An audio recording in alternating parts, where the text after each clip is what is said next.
ہمارے ہاتھ میں یہ کھیل ہے نہیں. ہم تو چاہیں گے اور اللہ تعالیٰ سے دعا کریں گے کہ یہ جلدی تھمے. میں تو کہتا ہوں اگر آج ہی ختم ہو تو بہتر ہے.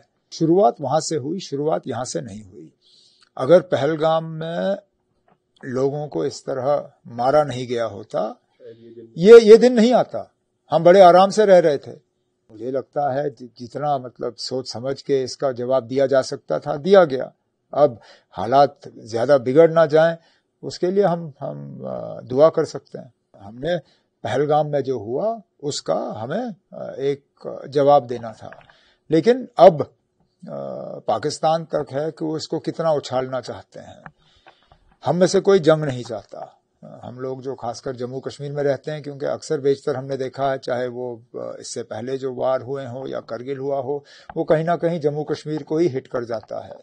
ہم تو چاہیں گے کہ حالات جو ہے وہ دوبارہ ٹھیک بنے. پہلے ہمارے جو پڑوسی ملک ہیں ان کو اپنی بندوقیں شانت کرنی ہوں گی. یہاں سے پھر بندوق چلے گی نہیں. شروعات پہلگام میں ہوا جہاں ہمارے 26 بے گناہ لوگ جس طرح ان کو مارا گیا وہ ہم ابھی بھولے نہیں. اسی وقت مرکزی حکومت نے کہا تھا کہ اس کا ہم جواب دے دیں گے اور اپنے طریقے سے دے دیں گے. جواب دینے کا طریقہ یہی تھا کہ پاکستان میں کوئی سویلین یا کوئی ملٹری جگہ نہیں، صرف وہ جگہ جو سب لوگ جانتے ہیں وہاں یہی ادارے کام کرتے ہیں جنہوں نے پچھلے 30-35 سال جموں کشمیر میں تباہی اور بربادی پھیلائی ہے. انہیں نشانہ بنایا گیا، اس کے علاوہ کچھ نہیں. لیکن اس کے بعد لگاتار کچھ علاقوں میں جو پار کے طرف سے بمباری کی گئی اس میں تو سیدھا سیدھا ہمارے سویلین جو ہیں وہ ٹارگٹ ہوئے. شروعات وہاں سے ہوئی، شروعات یہاں سے نہیں ہوئی. اگر پہلگام میں لوگوں کو اس طرح مارا نہیں گیا ہوتا یہ دن نہیں آتا. ہم بڑے آرام سے رہ رہے تھے. یہاں جموں کشمیر کے اندرونی حالات بھی ٹھیک تھے، ٹورزم کا دبدباؤ چل رہا تھا، ایل او سی پہ سیز فائر جو ہے وہ قائم تھا. ایل او سی کے سیز فائر کو کوئی نقصان نہیں. لیکن یہ ہمارے بنے ہوئے حالات نہیں ہیں. ہم نے پہلگام میں جو ہوا اس کا ہمیں ایک جواب دینا تھا. لیکن اب پاکستان تک ہے کہ وہ اس کو کتنا اچھالنا چاہتے ہیں. ہم میں سے کوئی جنگ نہیں چاہتا. ہم لوگ جو خاص کر جموں کشمیر میں رہتے ہیں کیونکہ اکثر بیشتر ہم نے دیکھا ہے چاہے وہ اس سے پہلے جو وار ہوئے ہوں یا کرگل ہوا ہو وہ کہیں نہ کہیں جموں کشمیر کو ہی ہٹ کر جاتا ہے. ہم تو چاہیں گے کہ حالات جو ہے وہ دوبارہ ٹھیک بنے. لیکن اس کے لیے پہلے ہمارے جو پڑوسی ملک ہیں ان کو اپنی بندوقیں شانت کرنی ہوں گی. یہاں سے پھر بندوق چلے گی نہیں.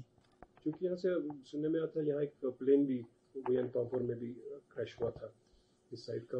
میں اب یہ جانکاری جو ہے آپ کو ایئر فورس سے لینی ہوگی. مجھے نہیں لگتا ہے کہ ہم میں سے کسی کو اس پہ کوئی تبصرہ کرنا چاہیے. آفیشلی اس پہ انڈین ایئر فورس یا انڈین ڈیفنس اسٹیبلشمنٹ کی طرف سے جو ہے بات آ جائے گی. اب چونکہ یہ تو شروع ہو گیا جو ہم نے ٹنگدار میں رپورٹس ہمارے پاس آ رہی ہے نقصان جو ان لوگوں کو جو کافی کلوز بارڈرز میں رہتے ہیں تو کس طرح کی آپ سے میں نے ابھی کچھ دیر پہلے تمام جو ہمارے ڈسٹرکٹ کلیکٹرز ہیں، ڈی سیز ہیں بارڈر اور ایل او سی کے نزدیک کٹھوا سے لے کے بارہمولہ کپوارہ تک میں نے سب سے ویڈیو کانفرنسنگ پہ بات کی.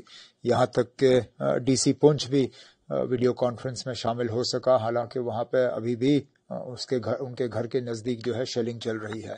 ان سب سے بات کر کے میں نے حالات کا جو ہے جائزہ لیا ہے. کچھ جگہوں پہ نقصان کی خبریں آ رہی ہیں لیکن ان کو ہم ابھی جو ہے ان رپورٹس کو جمع کر رہے ہیں. فی الحال ایک کنٹینجنسی فنڈ کے طور پہ میں نے کچھ پیسے جو ہیں ڈی سیز کو ریلیز کیے ہیں، تمام ڈی سیز کو، لیکن بالخصوص جو ایل او سی اور بارڈر کے نزدیک ہیں ان کو تھوڑا زیادہ، تاکہ کوئی بھی کنٹینجنسی ہو، کوئی بھی ایکسیجنسی ہو اس کو ہم ڈیل کر سکیں. ہسپتالوں کے سپلائز کا میں نے جائزہ لیا ہے اور جہاں جہاں ہمیں سویلینز کو اگر ایویکویٹ کرنے کی ضرورت پڑے گی یا مدد کرنے کی ضرورت پڑے گی اس کے لیے گاڑیاں، ایمبولینس وغیرہ ان سب چیزوں کا بھی انتظام ہوا ہے. وہ سب چونکہ میٹنگز بہت ہو رہی، چاہے وہ سیکورٹی کے آپ کے اس کے بارے میں ہم پوچھ نہیں سکتے، وہ انٹرنل میٹرز ہوتے ہیں، لیکن کوئی پازیٹیو سائن آپ کو دکھ رہی ہے یہ جلدی تھم جائے گا یا لمبا کھینچے گا؟ ہم تو صرف امید کر سکتے ہیں، ہمارے ہاتھ میں یہ کھیل ہے نہیں. ہم تو چاہیں گے اور اللہ تعالیٰ سے دعا کریں گے کہ یہ جلدی تھمے. میں تو کہتا ہوں اگر آج ہی ختم ہو تو بہتر ہے، لیکن اس کو روکنے کی طاقت جو ہے وہ لوگ رکھتے ہیں جن کو صحیح فیصلہ لینا ہوگا. میں نے ویسے بھی کہا پار کی بندوقیں بند ہو جائیں تو یہاں سے بھی بندوقیں بند ہوں گی. فی الحال تو ہمارے سویلین ایریاز جو ہیں ان کے توپ کے نشان بنے ہوئے ہیں. کل پرائم منسٹر کا ایک اسٹیٹمنٹ آپ نے بھی شاید ایک کنکلے میں کہا تھا کہ انہوں نے کہا شاید ابھی تک ہمیں جو ہمارا اپنا پانی ہے اس کو شاید اس طرح سے استعمال نہیں کیا گیا، اب اس طرح سے استعمال کیا جائے گا، پوری کنٹری کے لوگوں کو فائدہ ملے گا. یہ لڑائیاں ہیں کبھی کبھار پانی کا ہی ذریعہ بن جاتی ہے. اب میں یہ انڈس واٹر ٹریٹی کے حوالے سے آج کے حالات کو رکھتے ہوئے میں زیادہ کچھ نہیں کہوں گا. اتنا ضرور کہوں گا کہ میں وہ ہوں جس نے بہت پہلے سے ہی انڈس واٹر ٹریٹی کی مخالفت کی. میں نے شاید ہی کوئی موقع گوایا ہے جس میں نے یہ نہ کہا ہو کہ سب سے زیادہ انڈس واٹر ٹریٹی کا نقصان جموں کشمیر کو ہوا ہے. لیکن یہ شاید موضوع وقت نہیں ہے کہ ہم اس پہ زیادہ تبصرہ کریں. فی الحال گورنمنٹ آف انڈیا نے اس کو سسپینڈ کیا ہوا تو وہ سسپینڈ ہے.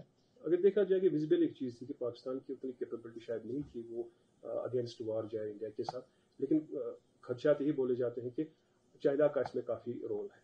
اب میں اس پہ کچھ نہیں کہہ سکتا ہوں. یہ تو ministry of defence, ministry external affairs کو اس پہ بات کرنی ہوگی کہ کہاں تک اس میں چین کا ہاتھ ہے یا ٹرکی کا ہاتھ ہے یا کسی اور ملک کا ہاتھ ہے.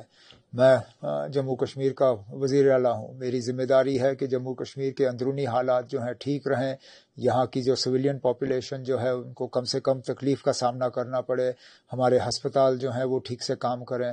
آج احتیاط کے طور پہ ہم نے بارڈر اور ایل او سی کے نزدیک جو ڈسٹرکٹس ہیں وہاں اسکول اور ایجوکیشنل انسٹیٹیوشنز بند کیے ہیں، لیکن باقی جگہ ہم نہیں چاہتے ہیں کہ خواہ ڈر پھیلے. اس لیے ہم نے جان بوجھ کے جموں شہر، سری نگر شہر وغیرہ میں اسکول بند نہیں کیے ہیں. اب دیکھیں گے حالات کس طرح بنتے ہیں، اس کے بعد فیصلہ کر لیں گے. ہوائی اڈہ بند ہے وہ ہم جانتے ہیں، لیکن ہمارا ہائی وے کھلا ہے، اس لیے ڈر کی کوئی ضرورت نہیں ہے.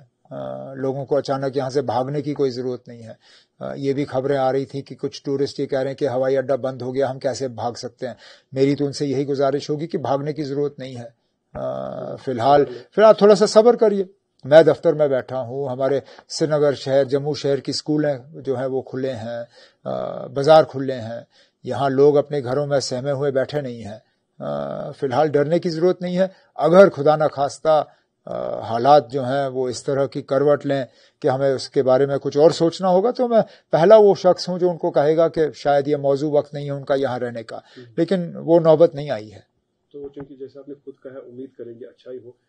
For the safety of people اور to control this main issue کیا انٹرنیشنل انٹروین ہونا چاہیے تھا؟ نہیں، اس میں کیا انٹرنیشنل انٹروین، وہ اب پہلے تو پہلگام ہونا نہیں چاہیے تھا. اب جب پہلگام ہوا تو گورنمنٹ آف انڈیا نے پہلے ہی کہا نا کہ اس کا جواب دینے کا ہم حق رکھتے ہیں. اتنا ہی جواب دیا جتنا ضروری تھا. کہیں پاکستان کی ملٹری کو ٹارگٹ نہیں کیا گیا، پاکستان کے بڑے بڑے سویلین اداروں کو ٹارگٹ نہیں کیا گیا، پاکستان کے بڑے شہروں کو ٹارگٹ نہیں کیا گیا. تو مجھے لگتا ہے جتنا سوچ سمجھ کے اس کا جواب دیا جا سکتا تھا دیا گیا. اب حالات زیادہ بگڑ نہ جائیں اس کے لیے ہم دعا کر سکتے ہیں. فی الحال ڈر کی کوئی ضرورت نہیں ہے. ایسینشل سپلائیز کی کوئی کمی نہیں ہے، ہسپتالوں میں سپلائیز کی کمی نہیں ہے، ہسپتالوں میں بلڈ بینکس میں جو ہے سپلائیز کی کمی نہیں ہے. سب کچھ فی الحال جن چیزوں کی ہمیں ضرورت ہے وہ بالکل ہمیں ٹائملی میسر ہو رہے ہیں. ہائی وے جو ہے وہ ٹریفک کے لیے جو ہے اٹ از اوپن اینڈ فی الحال جو ہے اس طرح کوئی ڈر یا پینک کی جو ہے کوئی ضرورت نہیں ہے. میں اب چھوڑیے نا، اب کون ٹرمپ صاحب کے بات پہ تبصرہ کرے. وہ امریکہ کے راشٹرپتی ہیں، وہ اپنے ملک کی بات کریں گے ہی کریں گے.